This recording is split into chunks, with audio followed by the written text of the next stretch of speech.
छात्रों पर लाठीचार्ज के विरोध में रायबरेली के फिरोज गांधी कॉलेज में सपा छात्र संघ का प्रचंड प्रदर्शन, हस्ताक्षर अभियान शुरू। दिल्ली में बीते दिन अपनी मांगों को लेकर शांतिपूर्वक आंदोलन कर रहे छात्रों पर कथित रूप से बिना नेमप्लेट के संदिग्ध पुलिसकर्मियों द्वारा किए गए बर्बर लाठीचार्ज के विरोध में आज रायबरेली के फिरोज गांधी डिग्री कॉलेज में समाजवादी छात्र संघ ने जोरदार प्रदर्शन किया। आक्रोशित छात्र छात्राओं ने केंद्र व प्रदेश सरकार के खिलाफ जमकर नारेबाजी की और इस दमनकारी नीति के विरोध में एक विशाल हस्ताक्षर अभियान चला। शिक्षा के नाम पर लाठी और दमन क्यों? छात्र संघ प्रदर्शन का नेतृत्व कर रहे सपा छात्र नेताओं ने दिल्ली में हुई लाठीचार्ज की कड़े शब्दों में निंदा करते हुए कहा कि भारत एक लोकतांत्रिक देश है जहां हर नागरिक को शांतिपूर्ण ढंग से अपनी आवाज उठाने और विरोध दर्ज कराने का संवैधानिक अधिकार है, लेकिन आंदोलनकारी छात्रों और महिलाओं पर जिस तरह लाठीचार्ज किया गया, जिसमें कई छात्रों के सिर फूटे और हाथ टूटे, वह निंदनीय और शर्मनाक है। सरकार युवाओं की आवाज को दबाने का प्रयास कर रही। यूनिवर्सिटी और जौहर विश्वविद्यालय पर उठाए सवाल। छात्र नेताओं ने सरकार की नीतियों पर सवाल उठाते हुए कहा, नई यूनिवर्सिटी पर सवाल। सरकार ने युवाओं के लिए अब तक कोई नई यूनिवर्सिटी नहीं बनाई, जबकि शिक्षा का अधिकार हर युवा का हक है। जौहर विश्वविद्यालय का उदाहरण आजम खान द्वारा गरीब परिवारों के बच्चों के लिए निर्मित मोहम्मद अली जौहर विश्वविद्यालय एक मिसाल था, जहां जिन बच्चों के माता पिता नहीं है उनकी पूरी फीस माफ की जाती है। जिनके माता पिता में से कोई एक नहीं है, उनकी आधी फीस माफ हो। महज 350 रुपये जैसी बेहद सस्ती फीस में बिना किसी धर्म या जाति के भेदभाव के उच्च गुणवत्ता वाली शिक्षा दी जा रही थी। इमारतों पर बुलडोजर का विरोध। एशिया के इस बेहद खूबसूरत विश्वविद्यालय की 40 में से 38 इमारतों को गिराने का आदेश जारी किया गया है। जब छात्र और जनता इस अन्याय का विरोध करते हैं तो उन पर लाठियां बरसाई जाती हैं। देश का युवा आज पूछ रहा है कि सस्ती शिक्षा का प्रावधान करने वालों और हक की आवाज़ उठाने वाले छात्रों पर इतना जुल्म क्यों ढाया जा रहा है? न्याय की मांग। आक्रोशित छात्रों ने दिल्ली में लाठीचार्ज करने वाले फर्जी व बिना नेमप्लेट वाले पुलिसकर्मियों की तत्काल जांच और बर्खास्तगी की मांग की है। छात्र संघ ने स्पष्ट चेतावनी दी कि यदि छात्रों पर अत्याचार बंद नहीं हुआ और उनकी जायज मांगों को नहीं सुना गया तो ये आंदोलन रायबरेली से निकलकर पूरे प्रदेश और देश स्तर पर और उग्र रूप लेगा। इस दौरान बड़ी संख्या में महाविद्यालय के छात्र छात्राएं, सपा छात्र संघ के पदाधिकारी और स्थानीय युवा उपस्थित रहे। रायबरेली से वरिष्ठ संवाददाता इसरार अहमद की रिपोर्ट। ठीक है, पार्टी को देख रहा हूँ। ठीक है, भाजपा से दिक्कत ये है कि चाहे यूनिवर्सिटी कोई हो, ठीक है, अगर 10 साल में आपको ये नहीं दिखी कि यूनिवर्सिटी में क्या दिक्कत है, तो अचानक चुनाव के समय में आपको क्यों समझ में आ रहा है कि यूनिवर्सिटी में दिक्कत है? ठीक है, 9 साल आपके पास थे, आप क्या कर रहे थे? आपको तब नहीं पता चला कि यूनिवर्सिटी गैर कानूनी रूप से बनी या किस पे बनी? ये केवल चुनावी स्टंट है। ठीक, उनको पता है कि 2027 में उनकी जमीन के नीचे, मतलब जो पैरों की जमीन है वो खिसक चुकी है। ठीक, ये केवल एक मुद्दा बना रहे हैं कि हमको अब ये यूनिवर्सिटी गिरानी है। ठीक है, अगर यूनिवर्सिटी गिरेगी, ठीक है, अगर ये यूनिवर्सिटी गिरती है तो उसका सीधा खामियाजा बच्चों पे, ठीक है, जो वहाँ इस समय पढ़ रहे हैं, करंट में जो इस समय बच्चे पढ़ रहे हैं, उनके ऊपर सीधा इसका असर पड़ेगा। बच्चे चाहे वो हमारे हों, आपके हों, हिंदू के हों, मुसलमान के हों, चाहे जो बच्चे हों, ठीक, वो बच्चे सबके बच्चे हैं, चाहे ये कोई भी पढ़ रहा हो, ठीक है, सबके लिए समस्या है कि उनके करियर के ऊपर बात है। अगर अचानक आज यूनिवर्सिटी गिर जाती है, ठीक है, उनके करियर पे जो कोर्सेज कर रहे हैं उनका क्या होगा? उनको एडमिशन कहाँ दिया जाएगा? नीट का पेपर लीक हुआ, 18 बच्चों की मौत हो गई जी, इसका जिम्मेदार कौन है? इसका सीधा जिम्मेदार सरकार है। ठीक, अगर आप रीनीट करा भी रहे हैं, मान लेते हैं, तो बच्चे के ऊपर कितना मेंटली प्रेशर, आप ये सोचिए। 1 महीना उसको दोबारा मिला रीनीट देने के, और रीनीट देने के बाद भी एग्जाम में जो त्रुटियां हुई है, किसी के नंबर कुछ आ रहे हैं, किसी के नंबर कुछ आ रहे हैं, उसका जवाब देगी कौन? उसके लिए तो कोई बोल ही नहीं रहा है। तो रीनीट अगर दोबारा आपने कराया भी, उसकी ऊपर जिम्मेदारी भी सरकार की है। ठीक है, आपने बहुत अच्छा काम नहीं किया रीनीट कराकर। जो बच्चे सुसाइड कर लिए, हम आखिर वो लौट कराएंगे वापस? आप रीनीट करवाए चाहे जो करवाए, जो बच्चे अपने आप को सुसाइड कर लिए हैं, वो अपने माता पिता के सपने लेकर पढ़ रहे थे, आपने उनके सपनों में पानी फेर दिया और बच्चे आहत होकर सुसाइड कर लिया, तो क्या आप उनको आप वापस ला सकते हैं? जौहर भवन के 40 भवनों में से 38 भवनों का ध्वस्तीकरण करने का जो आदेश विकास प्राधिकरण ने दिया है, उसका खुला विरोध इस समय चल रहा है।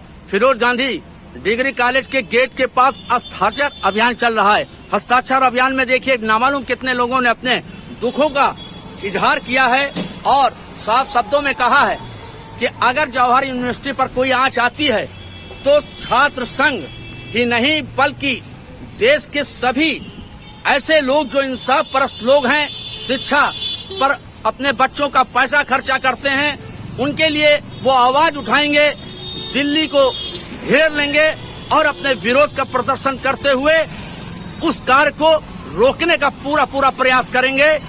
मैं Israr Ahmad, Raebareli Firoz Gandhi college, degree college चौराहे के बोल रहा हूं। रायबली से इसरार अहमद। इस समय मैं फिरोज गांधी डिग्री कॉलेज के गेट के पास खड़ा हुआ हूं। कुछ युवा लोग जो खड़े हुए यहाँ पर, उनसे कुछ सवाल पूछना चाहता हूं, क्योंकि कल जो दिल्ली में युवाओं, छात्रों और महिलाओं पर लाठीचार्ज हुआ है, उसके विरोध में छात्र अपना विरोध प्रदर्शन कर रहे हैं। आपको ये भी बताते चलें कि जौहर यूनिवर्सिटी, जो कि 500 एकड़ में आजम खां द्वारा बनाया गया है, जिसमें बिना भेदभाव सभी धर्मों के लोगों की पढ़ाई के लिए वहाँ पे व्यवस्था की गई है। चाहे इंजीनियरिंग कॉलेज हो, डॉक्टर के लिए एजुकेशन का मामला हो या XYZ कोई हो, उसकी पढ़ाई बहुत ही सस्ते दामों में 350 रुपये में किया जा रहा है। जिस परिवार में किसी एक के बाप नहीं है तो उसकी आधी पढ़ाई, या जिसके माँ बाप नहीं है उसका निःशुल्क शिक्षा की व्यवस्था की गई। ऐसे में कुछ लोग हमारे बीच खड़े हुए हैं। मैं इनसे पूछना चाहता हूँ, क्या नाम है आपका? विनय यादव, छात्र सभा से हूँ, जिला उपाध्यक्ष रायबरेली से। जिससे जौहर यूनिवर्सिटी जो आजम खां द्वारा बनाई गई थी, उसको गिराने का आदेश उन्होंने दिया है।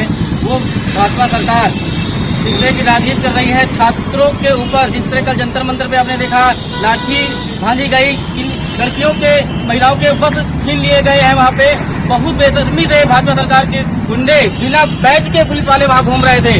वो वहाँ पर आकर बदतमीजी कर रहे थे, गुंडागर्दी कर रहे थे। हम लोगों ने आज हस्ताक्षर अभियान चालू किया है जौहर यूनिवर्सिटी को बचाने के लिए। और जो भी विद्यालय यहाँ पे बन रहे हैं, गिराने का काम कर रही है भाजपा सरकार, इनको बचाने के लिए हम सभी छात्र सभा के लोग यहाँ पे एकत्रित हुए हैं। बहुत से लोगों ने आए, यहाँ पे आप देख सकते हैं फिरोज गांधी डिग्री के सामने हम लोग खड़े हुए हैं। दिखाइए, हस्ताक्षर अभियान यहाँ पे चल रहा है, इस पे एक बार फोकस करें।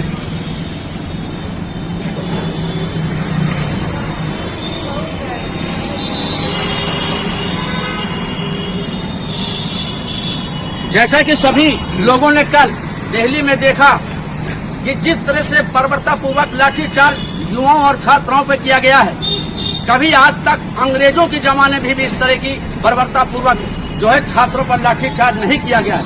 हर इंसान को अपने हक आवाज को बुलंद करने का हक है, वो अपनी बात को कह सकता है।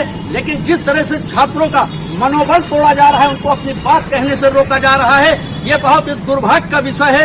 मैं इस वक्त फिरोज गांधी कॉलेज के पास खड़ा हूँ, हमारे बीच और भी लोग खड़े हुए हैं। आप बताइए क्या? जी, मेरा नाम धीरज यादव, मैं जगतपुर से समाजवादी पार्टी का छोटा कार्यकर्ता हूँ। आज हम लोग फिरोज गांधी डिग्री कॉलेज के गेट नंबर 1 पर हस्ताक्षर अभियान चला रहे हैं, जो कि कल हुई जंतर मंतर पर जिस प्रकार से लाठीचार्ज युवाओं के साथ जिस प्रकार से बर्बरता की गई है, जिस प्रकार से हमारी बहन बेटियों के कपड़े फाड़ दिए गए हैं, और कपड़े इसलिए फाड़ दिए गए हैं क्योंकि वो अपना हक और अपना सम्मान मांग रहे थे। वो भी शांतिपूर्वक मांग रहे थे। इस सरकार ने उस आंदोलन को हिंसापूर्वक बनाने का काम किया है, और जिस प्रकार से उन पर लाठी चलाई, उनके सर फोड़ दिए गए, बदतमीजी की गई पुलिसकर्मियों द्वारा, और हमारे जो कुछ समाजवादी पार्टी के सांसद वहां पहुंचे, उन्हें नजरबंद कर दिया गया, उन्हें थाने में ले जाया गया। और संसद भवन तक जब हमारे युवा कार्यकर्ता गए तो उन पर कहीं न कहीं पत्थर चलाए गए और आंसू में गोले चलाए गए। और जिस प्रकार से आज भारतीय जनता पार्टी शिक्षा को खत्म करना चाहती है, क्योंकि भारतीय जनता पार्टी जानती है कि शिक्षा ही सवालों को जन्म देती है। अगर हम शिक्षा को खत्म कर देंगे तो सवाल करने वाला पैदा नहीं होगा। और जिस प्रकार से जौहर यूनिवर्सिटी को तोड़ने का आदेश दिया गया है, जो कि मोहम्मद आजम खान साहब एक शालीनतापूर्वक इंसान है, उनके अंदर इंसानियत नाम की चीज है, जिन्हें जरा से भी कोई खोट नहीं है,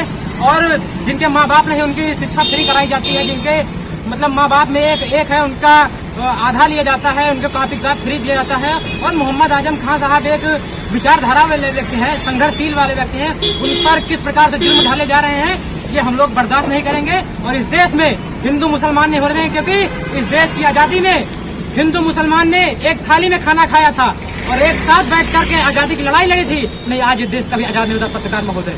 और जिस प्रकार से ये भारतीय जनता पार्टी धर्म की राजनीति करती है, राम के नाम पर राजनीति करती है, और चंदा चोरी कराने का काम इस भारतीय जनता पार्टी और RSS को लोगों ने किया। और उसका आरोप वो बोल रहे हैं कि टिन्नू यादव पर लगवाया गया, टिन्नू यादव उसमें है आरोपी और उसका संबंध बता रहे हैं अखिलेश यादव से। अगर कोई एक मीडिया कर्मी या कोई भाजपा का नेता प्रूफ दे दे कि अखिलेश यादव से 390 बार बात हुई तो मैं समाजवादी पार्टी को आज से छोड़ दूंगा और मैं भाजपा में शामिल हो जाऊंगा।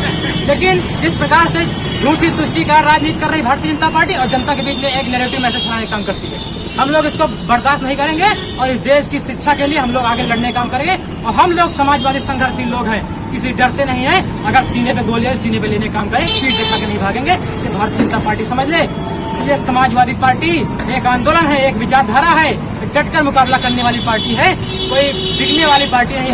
अब की 2027 में हम लोग आदरणीय अखिलेश यादव जी के नेतृत्व में भाईचारा स्थापित करके हिंदू मुसलमान सिख ईसाई सबको साथ लेकर के सरकार बनाने का काम करेंगे।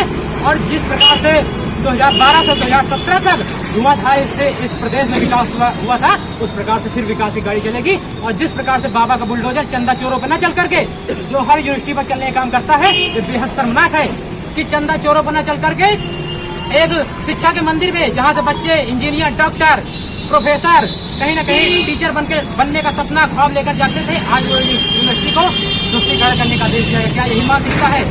इसका मतलब है कि जिसने शिक्षा ली नहीं उसको शिक्षा का मतलब नहीं है।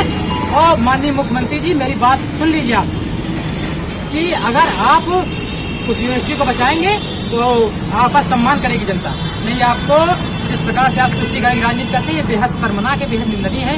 आप हर जगह धर्म के नाम पे राम को आगे लगा के जिस प्रकार से 2024 का चुनाव इन्होंने जीता, चोरी किया।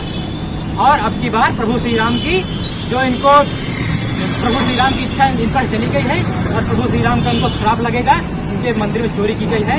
और वो पैसा गरीब मजदूर बहन बेटियां दर्शन करने आते अपने आंचल में बांध कर 10, 20, 50 रुपए चढ़ाती थी, उसको इनके आरएसएस के गुंडों ने, इनके कार्यकर्ताओं ने लूटने का काम किया। कितनी शर्मनाक बात है। बहुत ही आक्रोश में है यहाँ के युवा लोग, छात्र लोग और महिलाएं, क्योंकि जिस तरह से बर्बरता पूर्वक लाठीचार्ज महिलाओं पे किया गया है, छात्रों पे किया गया है, उसका आक्रोश आपको देखने को मिल रहा है।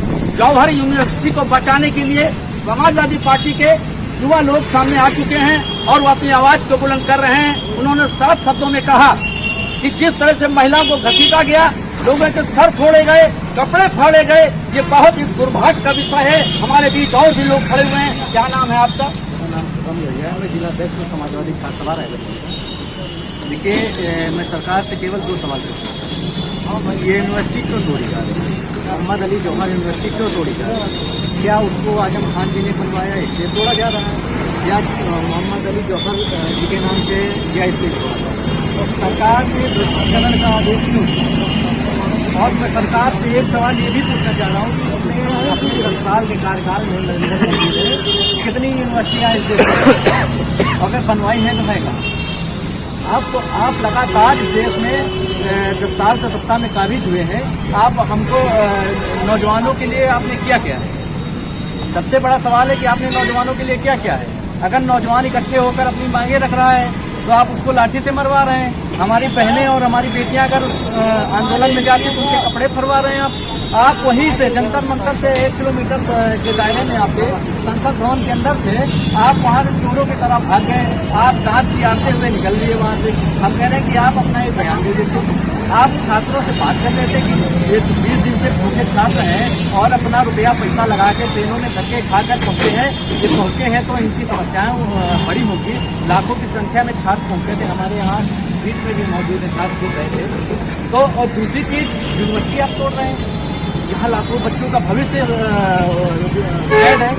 आप यूनिवर्सिटी तोड़ देंगे तो आप बना भी नहीं रहे, तोड़ भी रहे हैं। आप यूनिवर्सिटी तोड़ के जो है संदेश क्या देना चाह रहे हैं? ये यूनिवर्सिटी तोड़ के संदेश क्या देना चाह रहे हैं? साफ शब्दों में छात्र कह रहे हैं कि जो है आपने एक भी एजुकेशन का काम नहीं किया है, आपने ऐसा कोई काम नहीं किया है जिससे कि छात्र और अगर किसी ने एक अच्छे कार्य को किया है तो उसका ध्वस्तीकरण करना कहाँ का न्याय है? ये साफ कहना है युवाओं का, छात्रों का। बहुत ही आक्रोशित है छात्र, क्योंकि कल जिस तरह से बर्बरता पूर्वक लाठीचार्ज युवाओं, छात्राओं, महिलाओं पर किया गया है, उसको लेकर बहुत ही ज्यादा आक्रोश में है लोग। हमारे बीच और भी लोग खड़े हैं। क्या नाम है आपका? मैं ये पूछना चाहता हूँ भारतीय जनता पार्टी और नरेंद्र मोदी से, ये विश्वविद्यालय किस लिए तोड़ा जाता है? जात विशेष के लिए? पहला प्रश्न है, इसलिए तोड़ा जा रहा है कि ऐसी यूनिवर्सिटी बीजेपी ने, भारतीय जनता पार्टी ने आज तक बना ही नहीं पाई। ये ऐसी यूनिवर्सिटी है प्रधानमंत्री आवास से भी अच्छी है, आप लोग उसका नकल नहीं कर पाया, कुछ इसलिए तोड़ी जा रही है। इसमें शिक्षा पे भी है, गरीबों की कम पैसे में उपलब्ध है। आप एक जात विचार विश्वविद्यालय जुड़ा हुआ है, इसलिए तोड़ा जा रहा है। ऐसा क्यों?